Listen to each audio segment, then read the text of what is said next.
بسم اللہ الرحمن الرحیم۔ السلام علیکم ناظرین، آپ دیکھ رہے ہیں میرا چینل جس کا نام ہے سیکھ لیتے ہیں۔ آج کی ویڈیو میں ہم بات کریں گے کہ اگر آپ کوئی دکان، مکان، فلیٹ، پلاٹ، کوئی بھی پراپرٹی کو پرچیز کرنا چاہ رہے ہیں اور اب آپ اس کا ایگریمنٹ ٹو سیل کو ایگزیکیوٹ کرنا چاہ رہے ہیں، تو شاید آپ کے ذہن میں یہ کوسچن پیدا ہو کہ کون سے وٹنسز رکھے جانے چاہیے، کتنی ان کی نمبر ہونی چاہیے اور اس کا کیا امپیکٹ ہو سکتا ہے کہ اگر آپ وٹنسز اس ایگریمنٹ ٹو سیل پہ نہیں رکھتے۔ تمام چیزیں تھوڑا سا گہرائی میں اس ویڈیو میں دیکھیں گے، لیکن ویڈیو کی ڈیپتھ میں جانے سے پہلے ریکویسٹ ہے کہ چینل کو سبسکرائب کریں تاکہ فیوچر کی کوئی بھی ویڈیو جو میں اپلوڈ کروں آپ تک بر وقت پہنچ سکے۔ اس کے ساتھ ساتھ کسی بھی ویور نے کوئی بھی سروسز لینی ہے تو گیون نمبر پر رابطہ کیا جا سکتا ہے۔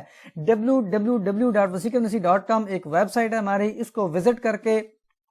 آپ مختلف اقسام کے فارمیٹس کو ڈاؤن لوڈ کر سکتے ہیں۔ وہ رینٹ ایگریمنٹ ہے، سیل ڈیڈ ہے، رجسٹری ہے، کچھ بھی ڈاکومنٹ ہے، آپ اس کو یہاں سے سرچ بھی کر سکتے ہیں اور بلاگز کو آپ ریڈ آؤٹ بھی کر سکتے ہیں انفارمیشن گیننگ کے لیے۔ تو سب سے پہلے آپ کو بتاتا چلوں کہ یہ جو قانون شہادت آرڈر ہے 1984 کا، اس کا آرٹیکل 17 بتاتا ہے کہ کمپیٹنس اور نمبر آف وٹنسز۔ تو ہم نمبر آف وٹنسز پر جائیں گے۔ یہاں پہ بتاتا ہے کہ فائنینشیل یا فیوچر اوبلیگیشن جہاں پہ بھی انوالو ہوگی، جو بھی میٹر اس قسم کا ہوگا جہاں پہ پیسوں کا لینا دینا ہوگا یا فیوچر میں کچھ کام کرنے نہ کرنے کی کوئی بات کی گئی ہوگی، تو اس صورت میں جو ہے جو بھی ایگریمنٹ ایگزیکیوٹ ہوگا اس کو دو آدمی اٹیسٹ کریں گے، دو وٹنسز یہاں پر ہونے چاہیے۔ اگر دو نہیں ہیں تو ایک، یعنی دو آدمی نہیں ہیں تو ایک آدمی اور یا پھر دو عورتیں۔ اس یہ تو سمپل سا ہو گیا کہ دو آدمی کی گواہیاں یہاں پہ ہونی چاہیے۔ یہ تو آرٹیکل ہمیں 17 بتاتا ہے۔ 79 آرٹیکل ہمیں بتاتا ہے کہ اگر جو بھی ڈاکومنٹ ہے جو قانون کے مطابق اٹیسٹ کروانا ضروری ہے تو اس کو جو ہے ایویڈنس کے طور پر شامل نہیں کیا جائے گا، پیش نہیں کیا جائے گا جب تک کہ دو گواہان جو اٹیسٹنگ وٹنسز ہوں گے کم از کم ان کو بلا نہ لیا جائے اس کی ایگزیکیوشن کے لیے۔ اب یہ ظاہر بات ہے کورٹ میں پیش کیا جاتا ہے کہ جب کوئی ڈاکومنٹ کی ایگزیکیوشن کے بارے میں ڈینائل آتا ہے۔ تو اب ہم یہاں پہ دیکھ لیتے ہیں کہ ایگزامپل لیتے ہیں کہ اگر کوئی ایگریمنٹ ٹو سیل آپ پراپرٹی کا لے رہے ہیں تو یہاں پر آپ کی جو ریکمینڈیڈ ہے، جو آپ کو ایڈوائس ہے کہ دو وٹنسز آپ نے صرف اپنے والے ڈالنے ہیں، جو آپ کے اپنے ریلیٹو ہو سکتے ہیں، دوست ہو سکتے ہیں، عزیز ہو سکتے ہیں۔ وہ اس وجہ سے اب اس کے جو سیلر ہے، آپ اس میں پرچیزر جو سیلر ہے اس کے اپنے بے شک ایک وٹنس ہے، دو ہیں، تین ہیں، اس کا الگ میٹر ہے، لیکن آپ نے دو وٹنسز وہ والے ڈالنے ہیں جو آپ کے اپنے ہیں، اس وجہ سے کہ کل کلا اگر ایگزیکیوشن اس کی ڈینائی آتی ہے، جو سیلر ہے وہ اس کی ایگزیکیوشن سے ڈینائی کرتا ہے کہ میرا یہ اس کے ساتھ کوئی ایگریمنٹ نہیں ہوا، اور تو اس صورت میں آپ کو یہ ثابت کرنا ہے وٹنسز کے ذریعے کہ یہ ایگریمنٹ ہوا تھا، یہ سیل پرچیز ہوئی تھی، اس پراپرٹی کی ہوئی تھی، اتنے پیسے دیے گئے تھے، ان وٹنسز کے سامنے دیے گئے تھے۔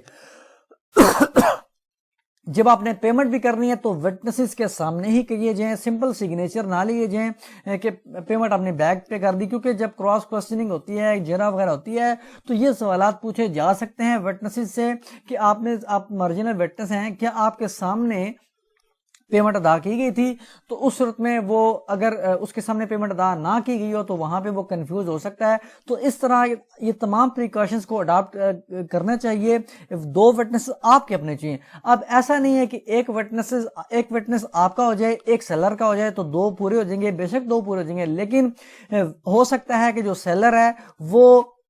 شروع سے ہی ڈس آنسٹ ہو، اور ایسا بھی نہیں ہونا چاہیے کہ دونوں کے دونوں وٹنسز سیلر کے ہونے چاہیے، نہ اس کا ایک ہو نہ ایک آپ کا ہو، ایسا بھی ہونا چاہیے، اور دونوں وٹنسز اس کے بھی نہیں ہونے چاہیے، بلکہ کم از کم دو وٹنسز آپ کے، اس کے جتنے مرضی ہو، کیونکہ آپ کو یہ چیز ثابت کرنی پڑ سکتی ہے، پیسے آپ نے دیے ہیں تو آپ کا زیادہ اس میں انٹرسٹ انوالو ہے، تو آپ اس کو زیادہ اس میں جو ہے وہ احتیاط برتیں۔ تو اب جب اگر تو جو سیلر ہے وہ ڈس آنسٹ ہو گیا شروع سے ہی، اس کا جو مائنڈ ہے وہ یہی ہے کہ میں نے آگے چل کے اس ایگریمنٹ کو ڈینائی کرنا ہے، میں ڈمی سے وٹنس ڈال لیتا ہوں یا اپنی ڈال لیتا ہوں، انہوں نے کون سا پیش ہو جانا ہے۔ تو یہ تمام چیزیں اگر اس کے ذہن میں ہیں تو یہ آپ کے بھی ذہن میں ہونی چاہیے کہ ہمیں کون کون سے گواہ ہونے چاہیے، کتنے ہونے چاہیے، اور کیسے اس کو جو ہے پیمنٹ کی ادائیگی کرنی ہے۔ تو اب اگر تو جو سیلر ہے وہ آپ کو نام پہ ٹرانسفر نہیں کرتا، آپ عدالت میں جاتے ہیں تو سیلر جو ہے ڈینائی کرتا ہے اس کی ایگزیکیوشن سے، تو یہ آپ پر برڈن آ جاتا ہے کہ آپ نے اس ڈاکومنٹ کی ایگزیکیوشن کو ثابت کرنا ہے تھرو وٹنسز. آپ وٹنسز پیش ہوں گے، ان پہ جرا بھی ہو سکتی ہے. تو اگر تو یہ تمام چیز آپ نے اڈاپٹ کی ہوں گی تو جو دوران جرا ہے وہ کنفیوز بھی نہیں ہوں گے اور وہ رائٹ لیفٹ بھی نہیں ہوں گے، تو اس وجہ سے آپ کا کیس آپ کے حق میں آ سکتا ہے. اور باقی چیزیں بھی اس میں ایگزیکیوشن کے تھرو آپ ثابت کر سکتے ہیں، لیکن چونکہ وٹنسز کا کردار کافی زیادہ امپورٹنٹ ہوتا ہے، وہ ہر چیز اس میں بیان کر سکتے ہیں کہ ہاں جی پیمنٹ ہوئی تھی، کتنی ہوئی تھی، کیسے ہوئی تھی، تو تمام چیزیں وہ فیکٹس کے بارے میں بتاتے ہیں. تو اس وجہ سے ان کا کافی زیادہ امپورٹنٹ رول ہوتا ہے.